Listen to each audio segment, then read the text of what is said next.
우리는 지금 계속해서 사울의 회심과 그리고 그 사울의 회심 이후에 일어난 여러 가지 일들에 대해서 함께 나누고 있습니다. 십자가의 원수로 행하던 사울이 다메섹 도상에서 부활하신 주님을 만나게 됐죠. 그러면 이렇게 부활하신 주님을 만나서 회심을 한 사울이 가장 먼저 했던 일이 뭘까요? 자, 20절에 보게 되면 이렇게 되어 있습니다. 우리 20절의 말씀을 읽겠습니다.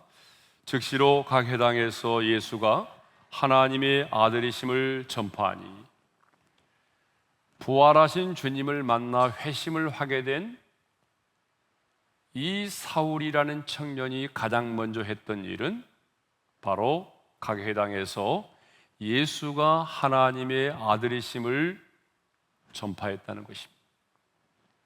예수가 하나님의 아들이시다. 다시 말하면 예수는 곧 하나님이시다라고 하는 거죠. 복음을 전했습니다.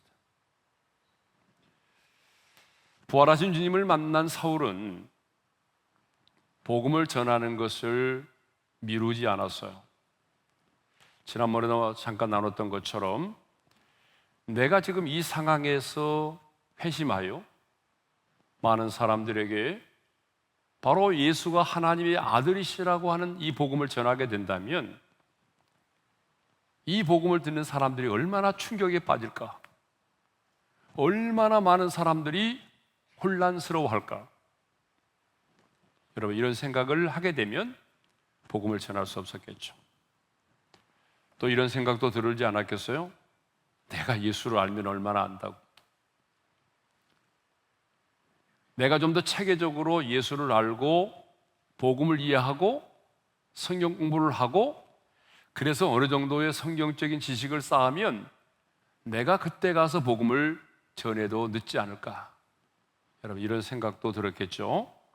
그런데 바울은 복음을 전하는 것을 미루지 않았습니다. 때를 기다리지 않았다는 거죠. 여러분, 모든 일에는 때가 있지만 복음을 전하는 일만큼은 때를 얻든지 못 얻든지 항상 힘쓰라고 성경은 말하고 있습니다. 그래서 우리가 복음을 전하는 일만큼은 때를 기다리지 말고 내 앞에 누군가가 복음을 들어야 될 사람이 있다면, 성령께서 내 마음에 감동을 주신다면 지금 내가 이 사람에게 복음을 전할 수 있는 가장 적절한 때인 줄 믿고 다음 데이 복음을 전할 수 있기를 바랍니다. 회심한 사울이 즉시 회당에 들어가서 예수님이 하나님의 아들 되심을 전파했을 때에 그 복음을 들은 사람들은 어떻게 반응했을까요? 자, 우리 21절의 말씀을 함께 읽겠습니다. 다 같이요. 듣는 사람이 다 놀라 말하되 이 사람이 예루살렘에서 이 이름을 부르는 사람을 멸하려던 자가 아니냐. 여기 온 것도 그들을 결박하여 대제사장들에게 끌어가고자 함이 아니냐 하더라. 그들이 보인 반응은 듣는 사람이 다 놀랐다라고 하는 거죠. 여러분, 그럴 수밖에 없겠죠. 아니, 얼마 전까지만 해도 예수를 믿는 사람들을 잡아서 옥에 가두려고 했던 사람이 갑자기 돌변해서 이제는 예수가 바로 하나님의 아들 되심을 전하기 시작하자 그 복음을 듣는 사람들이 얼마나 놀랐겠어요. 놀라움을 금치 않을 수가 없었죠. 근데 여기 놀라다라고 하는 단어의 뜻이 다른 곳에서는 제정신이 아니다, 미치다 라고 번역이 되었다고 그랬죠. 그러니까 사람들이 보인 반응은 굉장히 조롱 섞인 반응이죠. 바울이 이제 미쳤네? 제정신이 아니구만. 이런 반응을 보였다는 거죠. 사도 바울이 복음을 전했을 때에 그 복음을 들은 유대인들의 반응은 제정신이 아니구만, 미쳤군, 미쳤어, 이런 반응이었습니다. 그러면 사울은 사람들이 자신이 전하는 그 복음을 듣고 미쳤군, 미쳤어, 제정신이 아니야 라고 반응을 했을 때에 그 복음을 전했던 당사자인 사울은 어떻게 반응했을까요? 의기소침했을까요? 그래서 포기했을까요? 아니면 그 분위기 때문에 슬며시 그 자리를 떠나고 말았을까요? 자, 22절의 말씀을 읽겠습니다. 다 같이요. 사울은 힘을 더하도 예수를 그리스도라 증언하여 다메섹에 사는 유대인들을 당혹하게 하니라. 자, 우리 한번 따라서 할까요? 사울은 힘을 더하도. 여기서 힘이 어떤 힘이냐 말하면, 여기서 말하는 힘은요, 하나님이 공급해 주시는 힘을 말합니다. 자기 스스로 힘을 냈다는 게 아니라 하나님이 공급해 주시는 힘을 공급받았다는 얘기죠. 그래서 사울은 사람들이 자신이 전하는 그 복음을 듣고 미쳤군, 미쳤어, 제정신이 아니야 라고 반응했을 때에 의기소침하거나 좌절하거나 자리를 떠나지 않고 하나님이 공급해 주시는 힘을 더 얻어서 담대히 주의 복음을 전했다라고 하는 것입니다. 여기서 우리가 알 수 있는 게 뭐냐 그러면요, 우리 하나님은 단지 복음을 전하라고 하는 사명만 주시는 분이 아니다라고 하는 거예요. 하나님께서 우리에게 어떤 사명을 주시면 하나님은 사명을 주시는 것으로 끝나는 것이 아니라 그 사명을 감당할 수 있는 힘과 능력을 공급해 주신다는 것입니다. 우리 하나님이 그런 분이세요. 예? 그래서 사울은요, 고난이 다가올수록 더 큰 힘을 얻었습니다. 그래서 예수를 그리스도라 증거하기를 멈추지 않았습니다. 여러분, 이것은 경험해 본 사람만이 알아요. 우리 주님은 고난이 크면 고난이 큰 만큼 더 큰 힘을 주십니다. 우리에게 주어진 사명이 크면 사명이 큰 만큼 더 큰 힘을 주신다는 얘기죠. 고난을 면제시켜 주는 것이 아니라 그 고난을 이겨낼 수 있는 더 큰 힘을 주시는 거예요. 이것이 바로 하나님의 일하심의 방식이죠. 그래서 바울은요, 빌립보서 4장 13절에서 이렇게 말합니다. 다 같이 읽겠습니다. 내게 능력 주시는 자 안에서 내가 모든 것을 할 수 있느니라. 예. 바울은 경험했어요. 예? 그 많은 고난을 통과하면서 복음을 전하면서 수많은 그 핍박을 받으면서 내가 주의 복음을 전할 때에 내 힘이 아닌 하나님이 공급해 주시는 힘으로 이 맡겨준 사명을 감당했기 때문에 바울은 당당히 말하죠.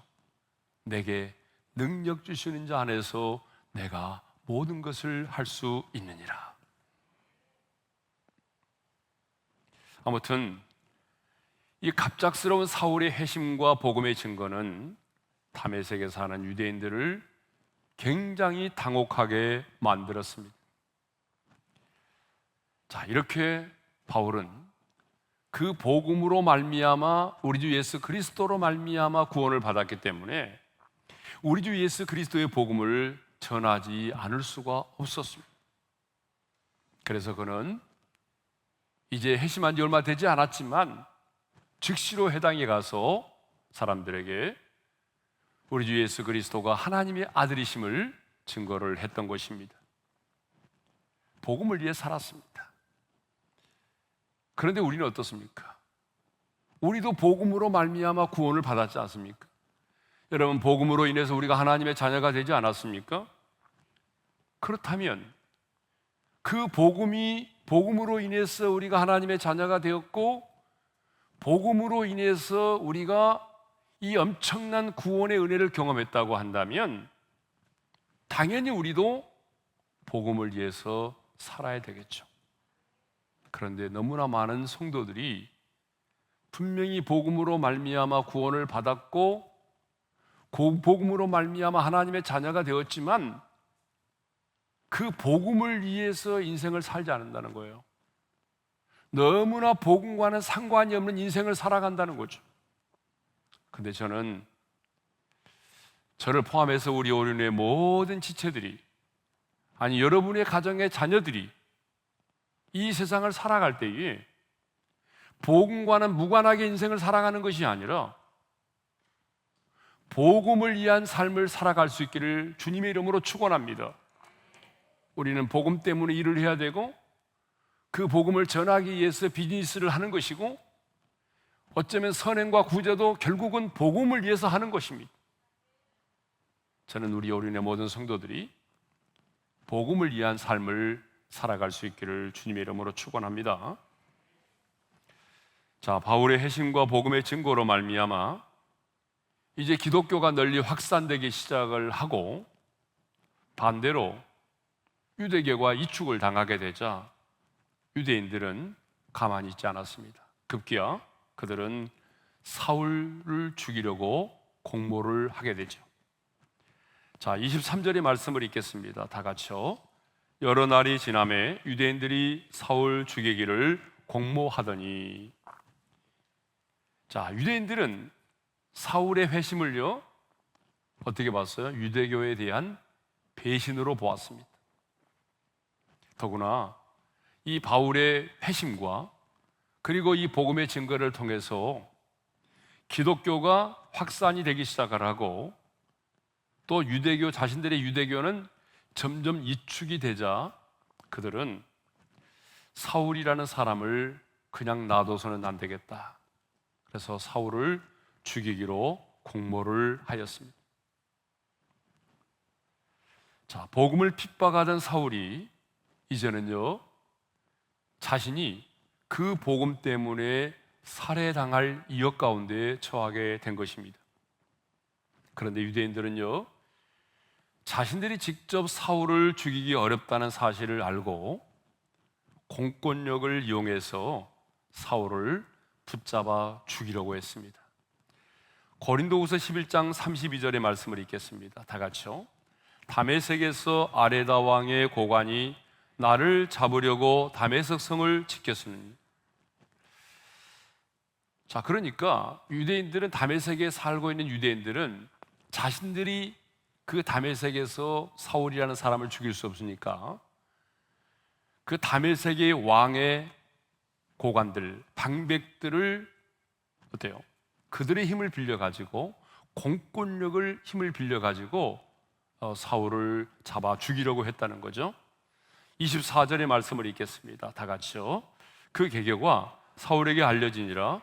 그들이 그를 죽이려고 밤낮으로 성문까지 지키거늘. 자, 누가 성문을 지금 지키고 있습니까? 유대인들이 아닙니다. 예, 바로 유대인들이 아니라 아레다 왕의 방백들이 지금 유대인들로부터 청탁을 받고 지금 성문을 지키고 있습니다. 그런데 어떻게 지키고 있다고 말하죠? 그를 죽이려고 밤낮으로 성문까지 지키거늘 그랬습니다. 밤낮으로 성문을 지켰다. 사울을 체포하여 죽이려는 그들의 노력이 얼마나 집요하고 얼마나 치밀하고 얼마나 끈질겼는지를 우리가 알 수가 있습니다. 어제 그동안 강력한 사울의 후원자였던 유대인들이 이제는 사울의 핍박자가 된 것입니다. 어제의 동지가 오늘의 적이 되고 말았습니다. 그래서 그들은 사울을 잡아 죽이려고 했던 거죠. 자, 이처럼 세상에 속하였던 자가 회심하고 하나님께로 돌아오게 되면 이 세상은 그 사람을 그냥 놔두지 않습니다. 하나님께 속하지 않는 세상의 사람들은 반드시 그 사람을 원수처럼 핍박하거나 미워하게 될 것입니다. 왜 그럴까요? 우리의 소속과 우리의 신분이 바뀌어졌기 때문이죠. 그래서 요한복음 17장 14절에 보게 되면 예수님이 이런 말씀을 하셨어요. 다 같이요. 내가 아버지의 말씀을 그들에게 주었사오매 세상이 그들을 미워하였사오니 이는 내가 세상에 속하지 아니한 같이 그들도 세상에 속하지 아니함으로 인함이니이다. 여러분, 이것을 보게 되면 이 세상에는 언제나 두 종류의 사람밖에 없다는 거죠. 제가 여러 차례 말씀드리지 않았습니까? 이 세상에는 뭐 가난한 자도 있고 부자도 있고 많이 배운 사람도 있고 무식한 사람도 있고 다양한 종류의 사람이 살고 있지만 엄밀하게 따지면요, 이 세상은 두 종류의 사람밖에 없습니다. 이 세상에 속한 자, 그리고 하나님께 속한 자. 땅에 속한 자, 하늘에 속한 자. 두 종류의 사람밖에 없습니다. 중간은 없어요. 그런데 하나님께 속한 자가 이 세상에 속한 자처럼 살면 이 세상은 그 사람을 절대로 핍박하지 않습니다. 다시 한번 말씀드릴게요. 하나님께 속한 자가, 하늘에 속한 자가 이 세상에 속한 자처럼 살면, 땅에 속한 자처럼 살면 이 세상은 그 사람을 절대로 핍박하지 않습니다. 그러나 하나님께 속한 자가 하나님께 속한 자처럼 살면 세상은 반드시 그 사람을 그냥 놔두지 않습니다. 여러분 아마 경험하셨겠죠? 우리 예수님도 말씀하셨잖아요. 너희가 세상에 살면서 세상에 속하지 아니하고 내게 속하였기 때문에 세상이 너희를 미워하느니라. 우리가 세상에 살면 세상에 속하지 않았기 때문에 세상이 우리를 미워한다는 거죠. 너희가 내게 속하였기 때문에 나를 미워한다는 거죠. 너희를 미워한다고 말씀하셨잖아요. 그래서 웨이든 일슨 토저는 이런 말을 했어요. 우리 함께 같이 읽어볼까요? 다 같이요. 만약 여러분들이 예수를 믿으면서 미움과 핍박을 받아본 경험이 없다면 그것은 여러분이 착해서가 아니라 아직까지 전도를 하지 못했기 때문이 아닌가를 심각하게 고민해 보아야 된다. 굉장히 도전이 되는 말씀이죠. 예, 맞아요. 내가 예수를 믿으면서도 내 주변에 있는 사람들로부터 핍박을 받아본 적이 없다면 내가 착해서가 아니라 아직까지 전도를 하지 못했기 때문이 아닌가를 심각하게 고민해 보라는 거예요. 내가 내 주변에 있는 사람들에게 내가 만난 예수를 말하고 복음을 전했다면 분명히 그들이 여러분들을 미워했을 거라는 거 아닙니까? 이렇게 유대인들은 사울 죽이기를 공모하고 공권력까지 결탁을 해서 사울을 잡아 죽이려고 했습니다. 하지만 우리 주님께서는 신실한 제자들을 통해서 사울을 성 밖으로 탈출시키셨어요. 25절의 말씀이죠. 25절의 말씀을 우리 함께 읽겠습니다. 다 같이요. 그의 제자들이 밤에 사울을 광주리에 담아 성벽에서 달아내리니라. 제자들이 사울을 밤에 광주리에 담아가지고 성벽에서 창문을 열고 달아내렸다는 거죠. 그래서 사울은 다메섹의 성을 빠져나갈 수가 있게 됐어요. 예전에 기생라합도 이런 방식으로 정탐꾼들을 내보낸 적이 있잖아요. 그죠? 예. 그러면 왜 하나님은 이런 상황 속에서 사울의 목숨을 보호해 주시고 사울의 목숨을 지켜주시고 이런 방식을 통해서라도 사울을 탈출하도록 하셨을까요? 긴 묵상이 필요 없어요. 아직 그가 감당해야 될 사명이 남아있기 때문이죠. 이방인의 사도로서 그가 감당해야 될 사명이 남아있기 때문에 주님은 지금 그 다메섹에 사는 유대인들이 공권력을 동원하고 밤낮으로 성문을 지키고 사울을 잡아 죽이려고 했지만 그 상황 속에서도 사울을 지켜주시고 그리고 그 상황 속에서 다메섹을 탈출할 수 있도록 하나님이 도와주셨다는 거죠. 그 이유가 뭐예요? 하나님께서 사울에게 맡기신 그 이방인에게 복음을 전해야 되는 그 사명을 감당하기 위해서죠. 그 사명 때문에 하나님이 사울을 지켜주셨고 그 사명 때문에 하나님이 사울로 하여금 지금 탈출할 수 있도록 기회를 열어주신 것입니다. 자, 우리가 사도 바울의 인생을 보게 되면요, 사명자는 결코 죽지 않는구나 라고 하는 것을 깨닫게 됩니다. 여러분, 사도 바울의 생애를 보십시오. 죽음의 위협이 얼마나 많이 있었습니까? 예? 정말 죽을 수밖에 없는 위험한 순간들이 너무나 많이 있었어요. 사도행전 14장을 보게 되면요, 성난 유대인들이 돌로 쳐가지고 사울이 죽은 줄 알고 성 밖으로 끌어내치기까지 했어요. 사도행전 14장 19절의 말씀을 읽겠습니다. 다 같이요. 유대인들이 안디옥과 이고니온에서부터 와서 무리를 충동하니 그들이 돌로 바울을 쳐서 죽은 줄로 알고 시외로 끌어내치니라. 여러분, 얼마나 돌로 내리쳤으면 사람들이 죽은 줄 알고 성 밖으로 끌어내버리고 갔겠습니까? 예?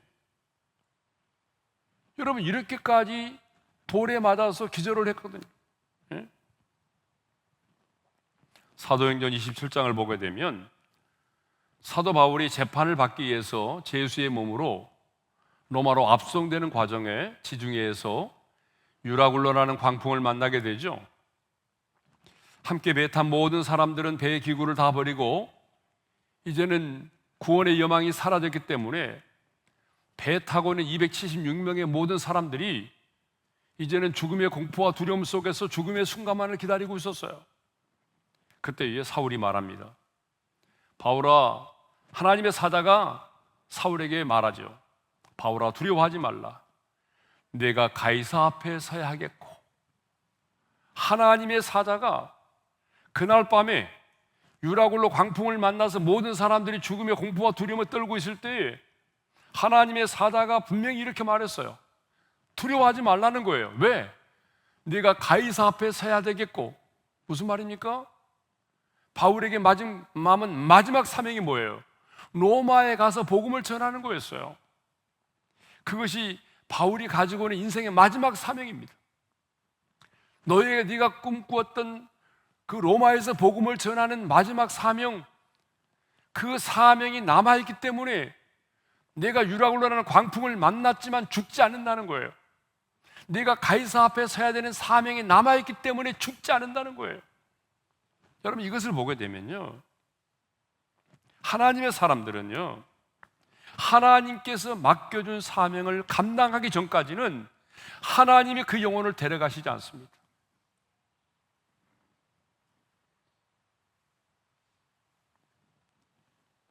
여러분, 우리가 이 사실을 분명히 해야 됩니다.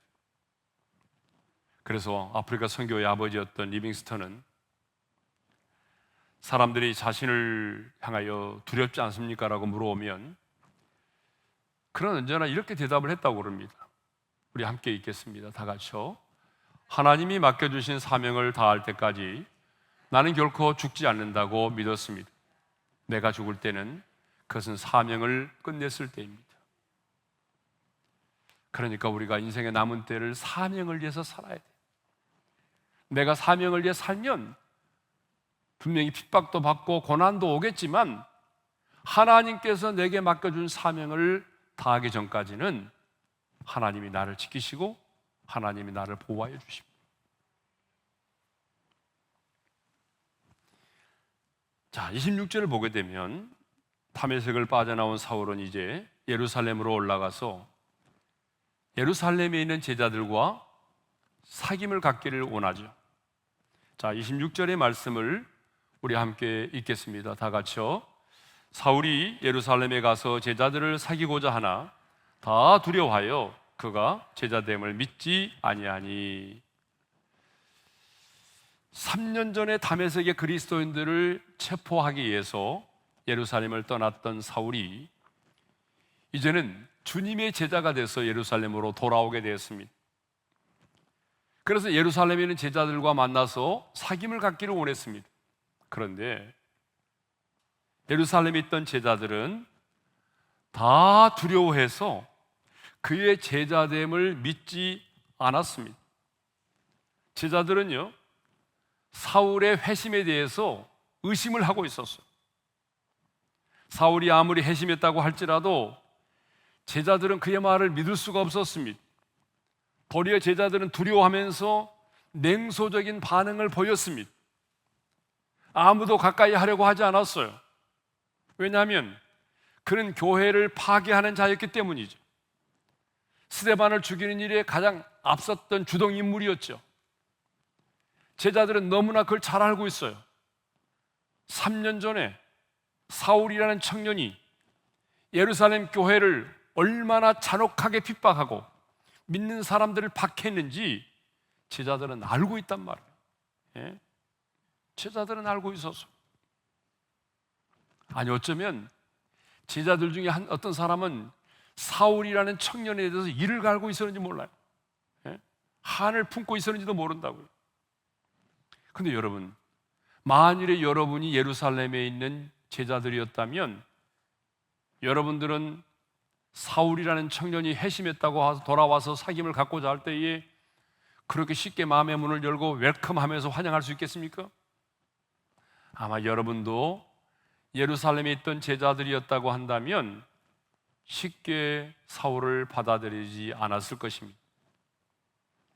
자, 이렇게 모든 사람들이 사울의 회심을 의심하고 가까이 하지도 않고 냉소적인 반응을 보일 때에 그때에 바나바라는 사람이 나타나서 제자들에게 사울을 소개시켜 줍니다. 우리 27절의 말씀을 함께 읽겠습니다. 다 같이요.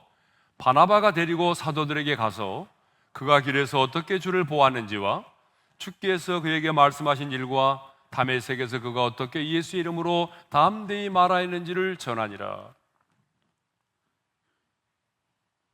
예루살렘에는 제자들이 사울을 가까이 하려고도 하지 않고 의심하고 냉소적인 반응을 보일 때에 이 바나바라고 하는 사람이 사울을 데리고 가서 제자들에게 사울의 삶 가운데서 하나님께서 행하신 일들에 대하여 말해주고,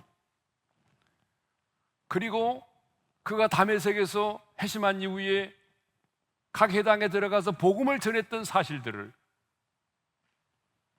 과장하지 않고 하나님께서 행하신 일 그대로 진솔하게 제자들에게 설명해 주었습니다. 그러자 제자들은 비로소 바나바의 말을 믿고 사울을 받아들였습니다. 그래서 28절과 29절에 보게 되면 그 이후에 바나바의 도움으로 사울이 제자들과 함께 예루살렘을 출입하며 주 예수의 이름으로 담대히 복음을 전하게 되었다라고 기록하고 있습니다. 사울이 이렇게 제자들과 사귐을 갖게 되고 제자들과 함께 출입하며 담대히 이제 복음을 전할 수 있게 된 것은 바로 바나바 때문이었습니다. 자, 그러면 오늘 이 저녁에는 바나바가 어떤 사람인가에 대해서 좀 더 살펴보도록 하겠습니다. 바나바는 어떤 사람이냐? 바나바는요, 첫째로 디딤돌과 같은 사람입니다. 여러분, 우리가 인생을 살다 보게 되면 우리 인생의 길에 디딤돌이 있고 걸림돌이 있잖아요. 어떤 사람은 정말 걸림돌이 있어요. 그런데 어떤 사람은요, 자신의 희생을 통해서 길을 열어주고 자신이 희생하고 수고하더라도 누군가로 하여금 서로 화해하게 만들어주고 협력하도록 만들어주는 그런 사람이 있단 말이죠. 그런데 바로 바나바가 그런 사람이었습니다.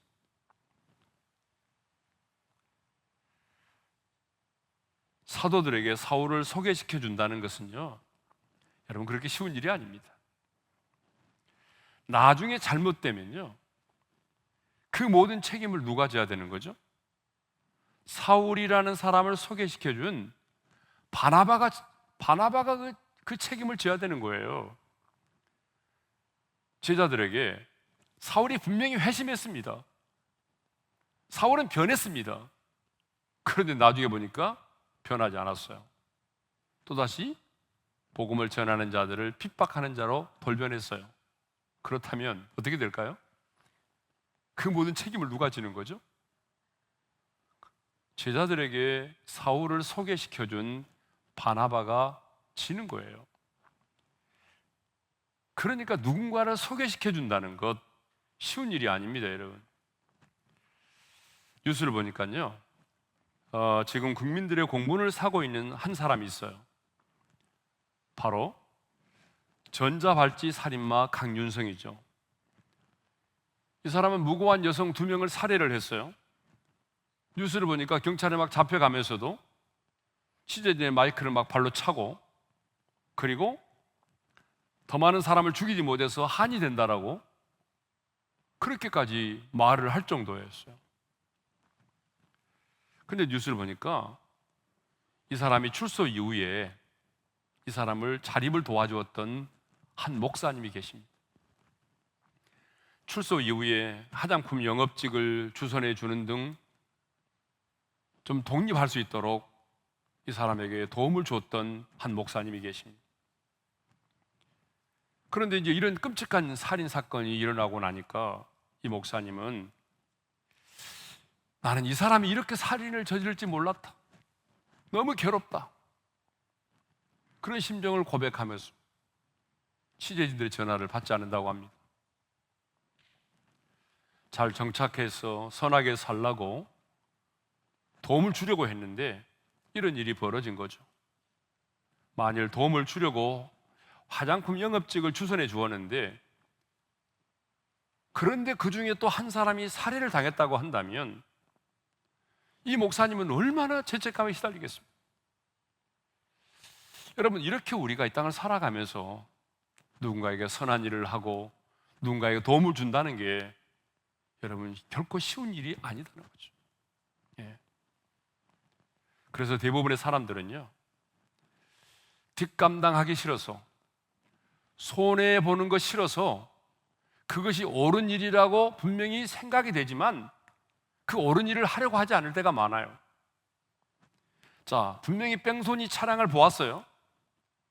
나중에 경찰서에서 뭐 오라 마라 들락거리면서 조사를 받아야 하기 때문에 분명히 알고도 신고도 않고 지나치는 사람이 있어요. 교복을 입은 학생들이 할머니를 막 꼬치로 때리고 담배 사오라고 농락하고, 그래도 그냥 보고 무심코 지나가는 사람들이 있어요. 사람들은요, 언제나 이것이 옳다라고 하는 걸 알면서도, 그런데 이것 때문에 내 자신의 인생에 손해가 될까 봐서, 어떤 이것 때문에 뒷감당을 해야 될 부분이 생길 것 같아서, 그래서 그 옳은 일을 하려고 하지 않을 때가 있다는 거죠. 그런데 여러분, 신앙생활도 마찬가지입니다. 신앙생활을 하면서도 절대로 손해를 보지 않겠다는 마음가짐으로 아주 얄밉게 신앙생활 하는 분들이 계세요. 아주 약삭 빠르게 신앙생활 하시는 분들이 계세요. 그래서 신앙생활 하면서 그런 분들은요, 절대로 손해를 보려고 하지 않아요. 신앙생활 하면서도 절대로 희생을 하려고 하지 않습니다. 여러분, 그런 분들이 있어요, 없어요? 우리 주변에 많아요. 분명히 교회 안에서 직분도 가지고 있고 권사라는 직분도 가지고 있는데 어떤 일을 할 때 보게 되면 절대로 손해는 안 봐요. 절대로 희생하려고 하지 않아요. 예? 이런 얄미운 사람들이 얼마나 많아요. 예? 이렇게 약삭빠르게 신앙생활 하는 분들이 많거든요. 그러나 여러분, 분명히 기억하십시오. 내가 얼마나 진정한 크리스찬인가 하는 것은 내가 얼마나 주님 때문에 손해를 보았느냐로 결정된다는 것을. 세상의 사람들도 마찬가지고 우리 크리스찬들도 마찬가지예요. 예? 내가 얼마나 진정한 크리스찬인가 하는 것은 내가 얼마나 주님 때문에 손해를 보았느냐로 결정되는 거예요. 그런데 예수 믿고도 절대로 손해를 보려고 하지 않은 사람들이 있어요. 아닙니다, 여러분. 우리는 예수님 때문에 손해를 보고 살아야 돼요. 예? 그 사람이 바로 주님을 닮은 사람인 것이고, 그런 사람들을 통해서 뭐예요? 많은 사람들이 보이지 않는 하나님을 보게 되는 것입니다. 자, 두 번째로 바나바는 어떤 사람이냐면요, 사람을 품어주는 굉장히 마음이 따뜻한 사람이었어요. 자, 바울과 바나바는요, 마가를 데리고 1차 선교 여행을 떠났죠. 그런데 이 마가가 고생을 좀 안 해본 사람이라 선교적인 각오가 잘 못 돼 있어서 그랬는지 몰라도 어려움을 당하자 중도의 마가가 포기를 해버리고 안디옥으로 가버렸어요. 함께 떠났던 선교의 일행이 마가가 중도에 포기한 거죠. 떠나가 버린 거예요. 그래서 제2차 선교를 떠날 때에 그래도 마가는 지난번에 실수했지만, 지난번에 중도 포기했지만 마가를 데리고 떠나자고 말하죠. 그런데 바나바가 그렇게 말하죠. 데리고 떠나자고 마가를. 그런데 어떻게 합니까? 바울은 단칼에 거절합니다. 그래서 바나바는 마가를 데리고 또다시 제2차 전도 여행을 떠나게 되죠. 마가의 실수가 있었지만 실수를 품어주고 다시 한 번의 기회를 주는 사람이 바로 누구였어요? 바나바였어요. 바나바는 굉장히 마음이 따뜻하고, 그리고 다른 사람을 품어줄 수 있는 그런 마음을 가진 사람이었다는 거죠. 세 번째로, 남의 성공에도 진심으로 기뻐할 줄 아는 사람이 바로 바나바였습니다. 여러분, 바나바가 안디옥에 있으면서 사울이라는 청년을 다소에서 데리고 와서 함께 사역을 하게 됐고, 그리고 이제 바나바와 사울이 함께 전도 여행을 떠나게 되지 않았습니까? 그럼 누가 봐도 여러분, 저 자신의 고향에 묻혀 있던 그 사울이라는 청년을 안디옥 교회로 데리고 온 사람도 바나바고, 그리고 하나님께서 명령하셔서 바나바와 사울, 이 두 사람이 이제 선교 여행을 떠났지 않습니까? 그렇다면 선교지에서 누가 주도적인 사람이 되어야 되죠? 바나바가 주도적인 사람이 되어야 되죠. 바나바가 선교의 주인공이 되어야 되잖아요, 사실은. 그런데요, 여러분, 우리가 쭉 보게 되면 갑자기 어느 순간부터 바나바가 이 사역의 선교에 있어서 주도적인 인물이 되어버립니다. 바울이, 그리고 바나바는 조연이 되어버려요. 그러니까 주연과 조연이 바뀌어버린 거죠. 처음에 주연은 바나바였어요. 그리고 사울은 조연이었어요. 그런데 어느 순간부터 이제 성령께서 바울이 주연이 되고 바나바가 조연이 된 거예요. 여러분, 드라마에서요, 주연이 조연되는 경우가 있나요? 조연이 주연되는 경우는 있죠. 여러분, 그렇죠? 근데 이런 일이 벌어진 거죠. 그렇다면 기분 나쁘잖아요. 그런데 그것 때문에 바나바가 마음이 상했다. 그것 때문에 바나바가 어때요? 좌절했다든지 쓴뿌리를 가졌다든지 그것 때문에 바울을 공격했다든지 이런 말이 없어요. 이것을 보게 되면 참 남의 성공에도, 남이 잘 나가는 것에 대해서 배아파하지 않고 진심으로 인정해주고 성공 기뻐할 줄 아는 그런 사람이 바로 누구였어요? 바나바였다는 거죠. 우리가 이제 신약의 가장 위대한 인물을 들려고 그러면 바울을 들잖아요, 그죠? 누구나 바울을 꼽아요. 정말 바울은 교회사에 가장 위대한 인물입니다. 그러나 바울이 바울 될 수 있었던 것은 이 조력자인 바나바라고 하는 사람이 있었기 때문에 가능했죠. 바나바가 없었다고 한다면 여러분 그 시대에 바울은 없었어요. 예. 자, 네 번째로 어떤 사람이냐면 권면하고 위로해 주는 사람이었다라고 하는 거예요.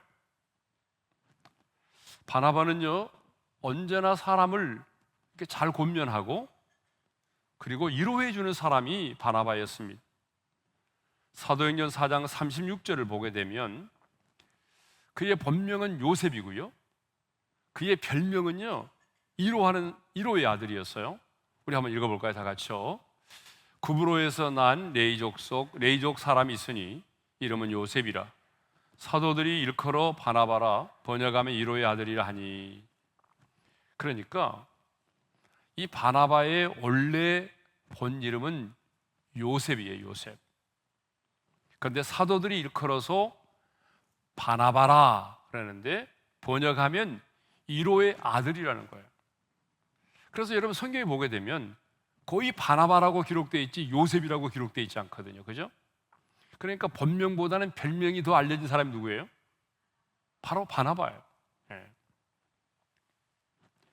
그런데 사도들이 그 바나바의 인생을 보면서 일컬어서 바나바라 불렀다는 거죠. 그러면서 그 뜻이 뭐라고요? 위로의 아들이다.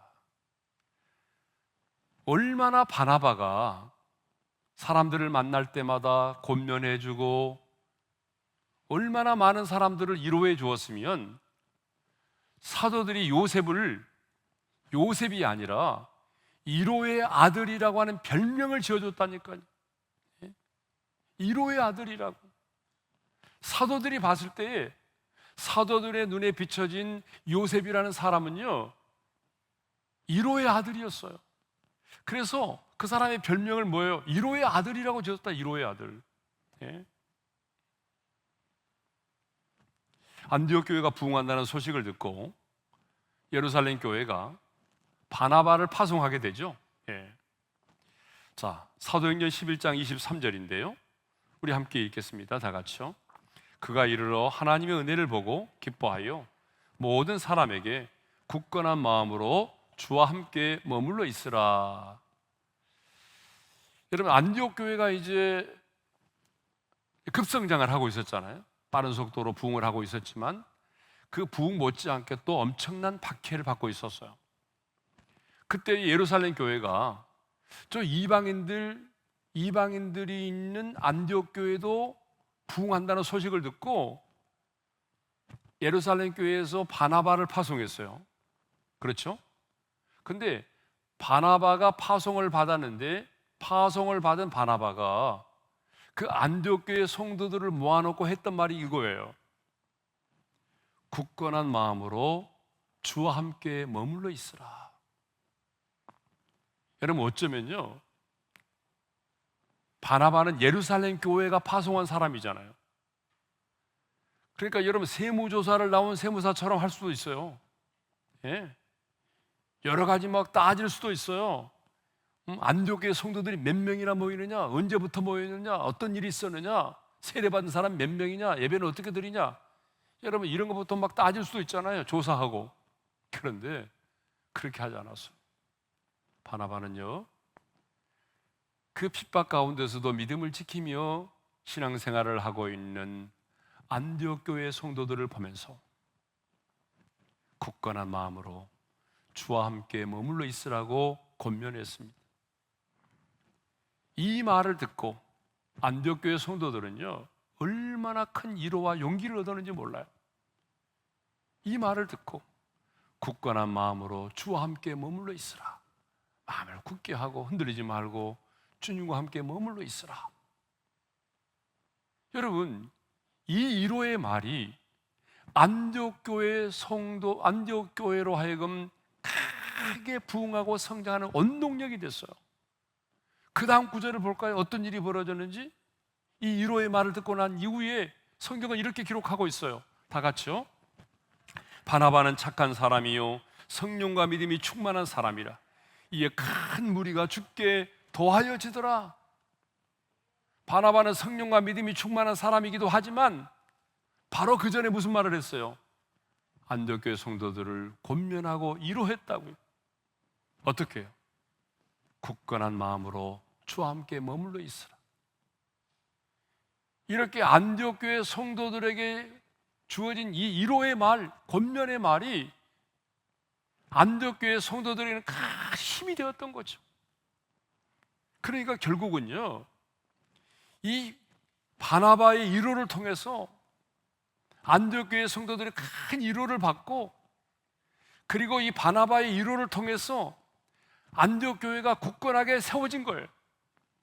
더 놀라운 부흥의 역사를 경험할 수 있었던 거죠.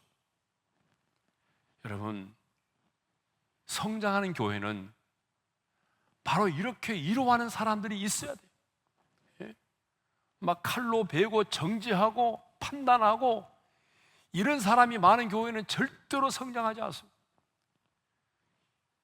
교회에 그런 사람들 많거든요. 예? 그러는 게 아니요 하면서 막 이 사람을 판단하고 정죄하고 이런 사람들이 많은 교회는요, 교회 분위기가 싸합니다. 그런데 이렇게 바나바와 같은 사람이 많은 교회는요, 분위기가 달라요. 예? 옛날에 영국의 빅토리아 여왕 시절에 한 신하의 아내가 자녀를 애타게 기다렸는데 유산을 하고 말았대요. 자녀를 애타게 기다리던 이 신하의 아내가 유산을 하게 되니까 낙심이 되고, 그래서 의욕을 상실하고 차라리 죽어버릴까, 죽음을 생각하고 있었어요. 근데 그 소식을 여왕이 들었어요. 신하의 아내가 유산을 했는데 지금 모든 삶의 의욕을 상실하고 죽음을 생각하고 있다는 소식을 들었어요. 그래서 그 여왕이 그녀를 방문했습니다. 이 여왕이 그녀를 방문하고 돌아왔는데 놀랍게도 이 여인이 회복이 돼서 삶이 달라진 거죠. 삶의 페이스를 다시 찾은 거예요. 도대체 어떤 일이 있었기에 이 여자가 그 여왕의 방문으로 인해서 이렇게 삶이 회복이 되었을까요? 물었더니 딱 한마디 말을 했다는 거죠.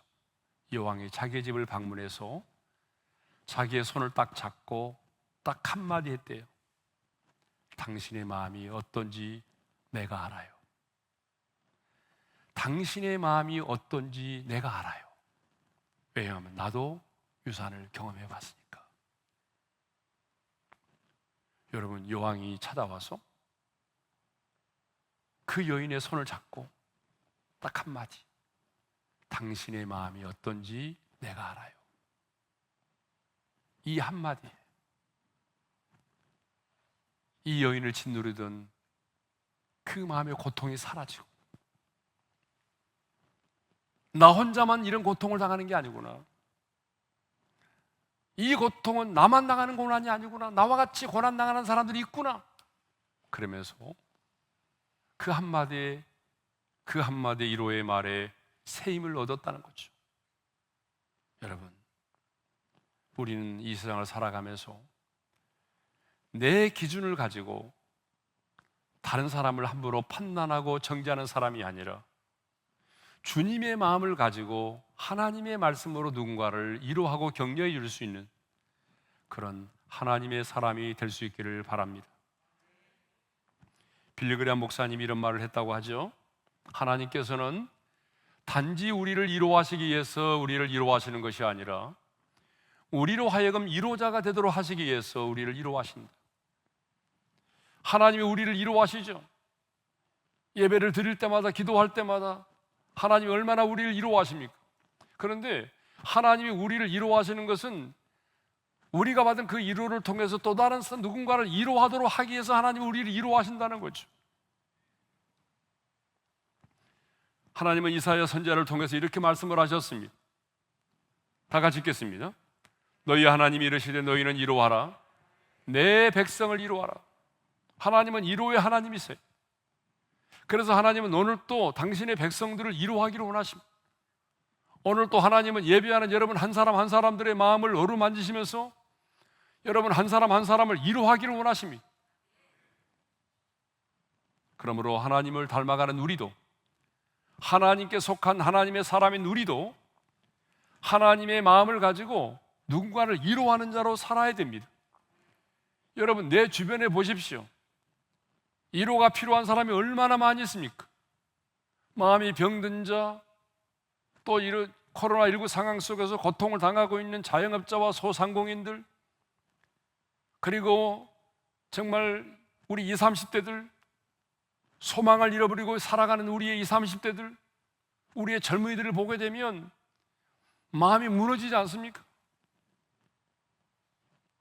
결혼해서 가정을 이루고 집을 장만하고 산다는 게, 안정된 장막을 가지고 산다는 게 이제는 정말 불가능한 시대가 되었잖아요.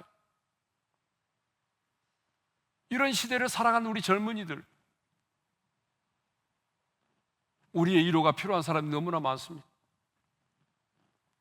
하나님의 사람인 우리는 내 주변에 있는 이 많은 사람들, 하나님의 위로가 필요한 사람들에게 여러분 따뜻한 위로의 말을 던질 수 있는 하나님의 사람들이 될 수 있기를 바랍니다. 오늘 내가 위로하고 내가 격려해야 될 사람은 누구인가? 여러분, 멀리 있지 않아요. 어쩌면 여러분의 가족들이에요. 여러분의 자녀들일 수도 있어요. 여러분의 진정한 따뜻한 위로를 필요로 하는 사람은 어쩌면 여러분 남편일 수도 있어요. 여러분의 아내일 수도 있어요. 여러분의 자녀일 수도 있다고요. 그러니까 여러분, 오늘 말씀을 듣는 순간에 성령 하나님께서 누군가를 생각나게 한다면 여러분 입술을 열어서 주님의 마음을 품고 따뜻한 위로의 말 한마디를 던질 수 있기를 바랍니다. 바나바는요, 집사도 아니었어요. 바나바는 사도도 아니었어요. 성경을 보게 되면 바나바는 평신도였어요. 그렇지만 그는 평신도였지만 그의 인생은요, 한마디로 말하면 복음을 위한 삶이었어요. 사도행전 4장 37절을 보게 되면 자신의 밭을 팔아서 그 값을 가지고 사도들의 발 앞에 두었다라고 하고 있어요.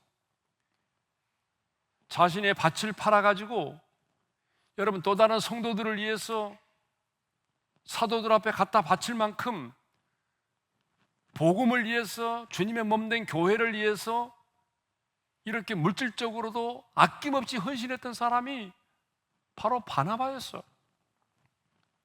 그런 집사도 아니고 사도도 아니었지만 언제나 연약한 자들을 권면하고 위로해주는 삶을 살았습니다. 언제나 자신이 손해를 보더라도 사람들로 하여금 손을 잡도록 만들어줬어요.